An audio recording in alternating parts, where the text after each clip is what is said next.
என் friend ஒருத்தி வந்து சொன்னால் கல்யாணம் முடிக்க போகிறலாம், பழைய விஷயங்கள்லாம் புருஷன்கிட்ட கல்யாணம் முடிக்க போகிற பையன்கிட்ட ஷேர் பண்ணிக்கலாமா, அதாவது எனக்கு குமரியாக இருக்கிறப்ப நடந்த விஷயங்களை அப்படின்னு கேட்டான்.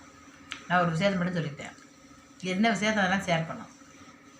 அவனோட பேசினேன், இவனோட பழகினேன், எனக்கு இப்படிலாம் நடந்துச்சு அப்படிலாம் நடந்துச்சு, இந்த மாதிரி விஷயங்கள்லாம் எனக்கு இருக்குன்னு மட்டும் ஷேர் பண்ணாத. அப்படி ஷேர் பண்ணேன்னு வச்சுக்கா, கேட்குறப்பெல்லாம் நல்லா கதையை நல்லா கேட்பேன், ஆறுதெல்லாம் நல்லா சொல்லுவேன்.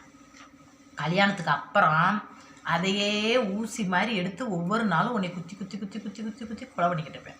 அந்த வாழ்க்கை நரகமாயிடும். அதனால சில விஷயங்களை மறைக்கிற மாதிரி தான் இருக்கும். அந்த மாதிரி வாழ்க்கையில் மறைச்சிட்டு சந்தோஷமாக வாழ்க்கையை நடத்துங்க. ஆமாம், புதுசாக இது கல்யாணம் பிடிக்க போகிற வழியெல்லாம் கேட்டுக்கா, அதை எதப்பெல்லாம் சொல்லக்கூடாது. சில விஷயங்களை மறைக்கணும் பய வழியெல்லாம் நல்லபடியாக வாழுங்க.